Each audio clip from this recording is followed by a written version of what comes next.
In this episode, we're going to know about the conversation between the Iron Man or Avengers conversations, right? So it's a very interesting way for you to learn speaking English. So let's start. Iron Man, spoken about Howard Stark, Tony Stark, visionary genius, American patriot. Even from an early age, the son of legendary weapons developer Howard Stark quickly stole the spotlight with his brilliant and unique mind. At the age 4, he built his first circuit board.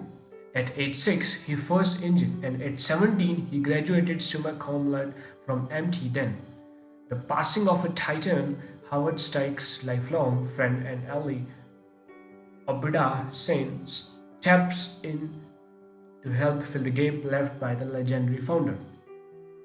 Until of age 24, the prodigal son returns and is anointed the new CEO of Stark Industries. With the keys of the kingdom, Tony ushers in a new era of his father's legacy, creating smarter weapons, advanced robotics, stealth satellite targeting. Today, Tony Stark has changed the face of the weapon industry by ensuring the freedom and protecting America and her interests around the globe. This is the base of the movie, right? And here's the conversation. Okay, here's a serious. My old man had a philosophy. Peace means have a bigger stick than the other guy. Peace means have a bigger stick than the other guy. That's a great line coming from the guy selling the sticks. My father helped defeat the Nazis. He worked on the Manhattan Project. A lot of people, including your professors at Bonn, would call that being a hero. And a lot of people would also call that war profiteering. Tony and these people are talking to each other, right? I never got to say goodbye to my father. There's a question I would have asked him. I would have asked him how he felt about what his company did. If he was conflicted, if he ever had doubts, or maybe he was every inch of man we remember from the news reels. Listen to me, Tony. We are a team. Do you understand? There's nothing we can't do if we stick together like your father and I. These Avila and these people are talking, right? Your father, he helped to give us the atomic bomb. Now, what kind of world would it be today if he was as selfish as you? You finally outdid yourself, Tony. You made your father proud. And here's the stories from Iron Man 2. Everything is achievable through technology, better living, robust health, and for the first time in human history, the possibility of world peace. So, from all of us here at Stark Industries, I would like to personally introduce you to the city of the future. Technology holds infinite possibilities for mankind and will one day rid society of all its ills. Soon, technology will affect the way you live your life every day. No more tedious work, leaving more time for leisure activities and enjoying the sweet life. The Stark Expo welcomes. Tony, you are too young to understand this right now. So I thought I would put it on film for you. I built this for you, and someday you'll realize that it represents a whole lot more than just people's inventions. It represents my life's work. This is the key to the future. I am limited by the technology of my time.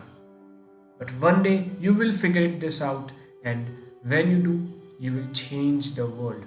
What is and always will be my greatest creation is you. This is father says to Tony Stark. And there's a conversation between them, right? And now making a special guest appearance from the great beyond to tell you what it's all about. Please welcome my father, Howard. And this is Justin Hammers talking. I may well not be an expert, but you know who was the expert. Your dad, Howard Stark. Really a father to us all and to the military industrial age. Let's just be clear, he was no flawed child, he was a lion.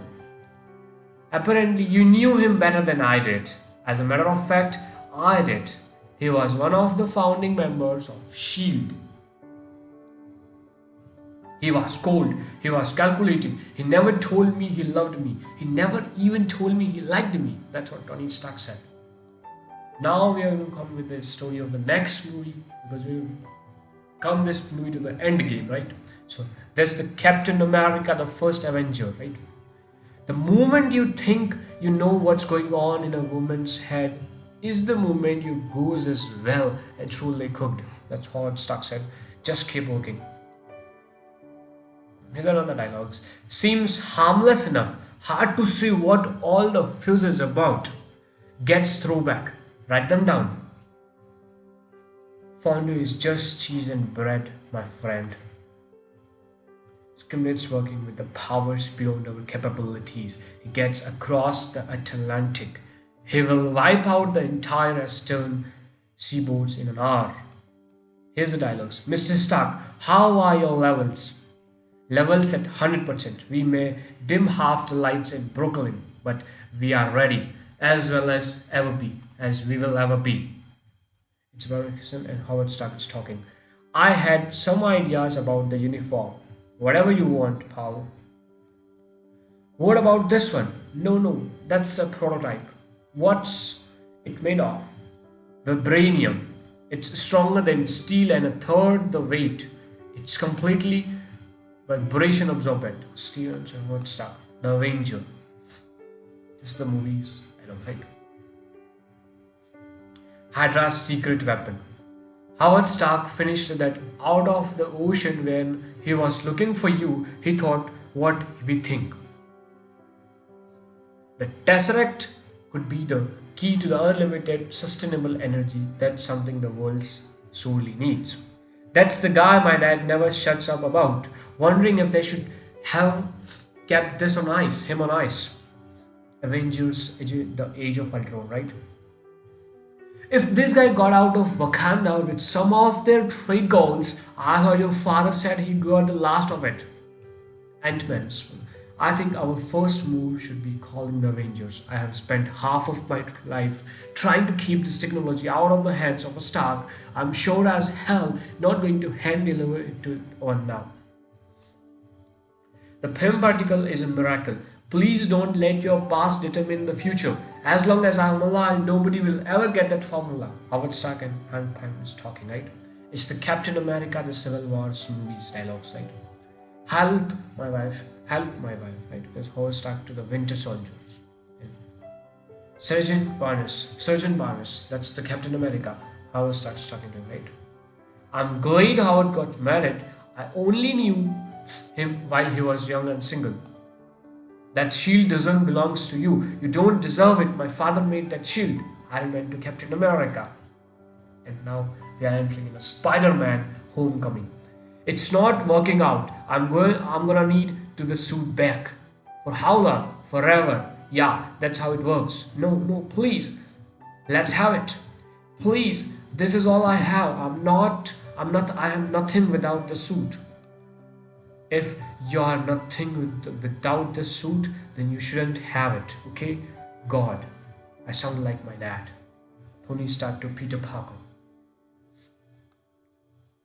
Avengers Endgame. So, where are you at with names? Well, if it's a boy my wife likes, Almanzo. Might wanna let that through one. You got time.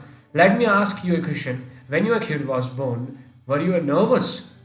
Widely, yeah.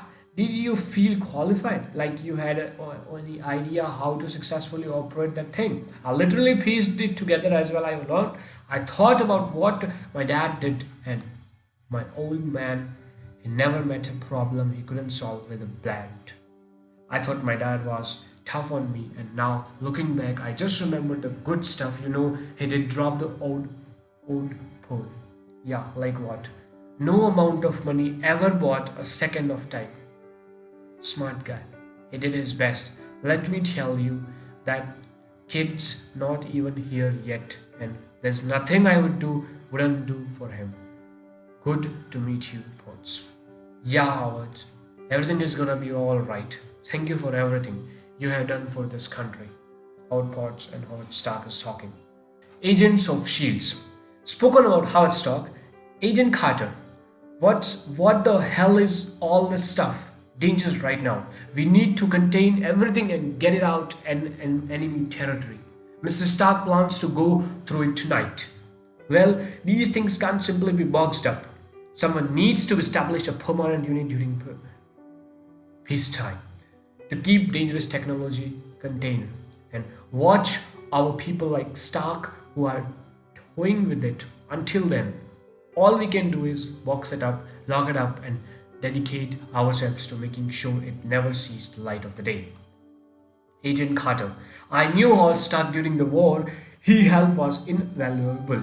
He may be a great many things, but he's not a traitor. That's the dialogues. Did you knowingly sell military grade technology to enemies of the United States? Not knowingly. Did you do it unknowingly? Well, by definition, that would be impossible to answer. Really? I'm just considering all the angels. It seems you have a lot of them. Now, that's the Peggy Carter I need. What? To clear my name? You can't be serious. I will try not to be, but sometimes it just slips out. I was talking to Peggy Carter talking. When you are not humbling him, that fellow up, that is my blood butler, Edwin Jarvis. He will help you any way he can. I figured you had never have a problem finding a man. The trick is finding the right one. His episode 4, 1.04, the Blitzkin button. You don't have to get changed with the door closed. I thought we were friends. I grew up the Lower East Side. My father sold fruits. My mother sewed shirtwaist for a factory. Let me tell you, you don't get to climb the American ladder without picking up bad habits on the way. Howard Stark is either an ignoramus or a genius. I think you are a man out of his own game no matter you are charging. You are constantly finding holes to slither your way into the hope of finding loose change, only to cry when you are bitten by another snake. You are a man who says, I love you, whilst looking over a woman's shoulders into the mirror. And this is what I love. You certainly know how to pick your partners. Mr. Ming is a greedy black market smuggler, sure, but he got me back into the country and he's predictable in his greed. I like predictable and I like greedy. Get in. What? I hate small spaces. What if the chain snaps and I fall to my death? Don't worry, I will never reveal that how Howard Stark's dead body is lying rotting in the bottom of a downward water shaft. All of my inventions are in your lab. Then why is your mustache so sad? Mustache. So sad. Steve Rogers might not still be with us, but he can still save millions of people. And how many millions of dollars are you set to make? What the hell do you think of me? I think you are a man out of his own game no matter who are you charging. You are constantly finding holes to slither your way into the hope of finding loose change. Only to cry when you are bitten by everything we have read it, right? Yeah. My lab was raised. They took my samples, my research, all on the orders of General McGinnis. The next day, they dropped it on the Russian to help them take Finno. I flew there afterwards to see with my own eyes what those men did to each other. You can't imagine. The great Howard Stark, I have heard much of your genius. Here's the dialogues. That's everything there is to know about the Battle of Finno. I really don't care about some old war story. Well, you should. Cause all those deaths are on me too. How's that look? Like a nest of spiders with very short legs? That's good enough. Look, if you are gonna kill me, go ahead. I probably deserve it, but leave innocent people out of it. I have no intention of killing you, Mr. Stark. I'm going to make you suffer. Suffer. You were gonna shoot me out of the sky. Well, I thought that was what you would have wanted. No, no, it's not. And for further reference, under no circumstances would I want anyone to shoot or otherwise hurt me. You got that? Your point is amply mad, sir. Amply mad. And this is the lady in the lake. I understand how Howard came out of the West for a defense contract. He did. And you did say you come out here to arrange his estate. I think I see where this heading. What I don't understand. You're puzzled perhaps. Oh, puzzle. Yes, that's the word. It's the flamingo, isn't it? It is indeed the flamingo. Regrettably, you are not the only house guest to whom Mr. Stark has extended an invitation. Meet the newest members of the Stark Mansion Menagerie Department. Oh, where's Howard? Mr. Stark's latest hobby keeps him quite busy. He's opening a moving picture studio, fencing him to a Cecil Beaton and some name more like I will rent a car and get out of your hair as soon as possible.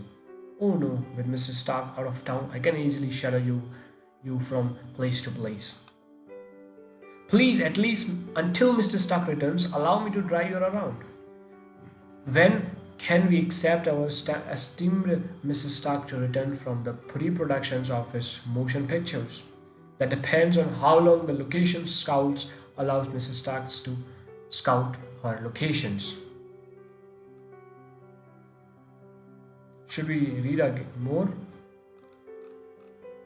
Yeah, we should because it's finished. Right? So, now I thought Mr. Stark's leisure car would be appropriate. Couple of things I ought to show you. This button here is case you find yourself dehydrated. Howard Stark becomes more ridiculous the longer I know him. This button here adjusts the tints of the window for extra privacy. There's a small compartment in the back with the change of clothes, and this is what Mrs. Stark refers to his soak on the doorknob. Is what? It's a tracking device. Mr. Stark activates it when he's abandoned the car for the evening because he found companionship. When I think Howard has reached the depths of depravity, you dig up a wellspring, Mr. Jarvis. It's better angels. Are they ready for a movie based on a comic book? Sounds like a dreadful idea. I will have you know that this is a historical drama kid called was a real person, and if it fails, there will be a substantial write-off come tax season. Unbelievable! That rift knocked out an atomic explosion like a match. You got a blockbuster switch on your hands, Peg. Got any idea what could do that? Zero matter, or at least that's what Dr. Wilkes thought. I was hoping you have some answers. You know that what, Terry? I think I might have been a little harsh on this place. You are not half bad. Mrs. Stark, it's time to go. Actually, your club's terrible and I'm never coming back. If he remains his corporal self, we will get there. I just need to stay alert. Coffee? Who wants a coffee? Maybe Irish coffee, Jarvis. Where's the coffee around here? In the last episodes, the man's certifiable genius. He wants to waste it on making all in these episodes. If you want more such of it, comment down below, and we are wrapping this up. Subscribe now. Bye bye.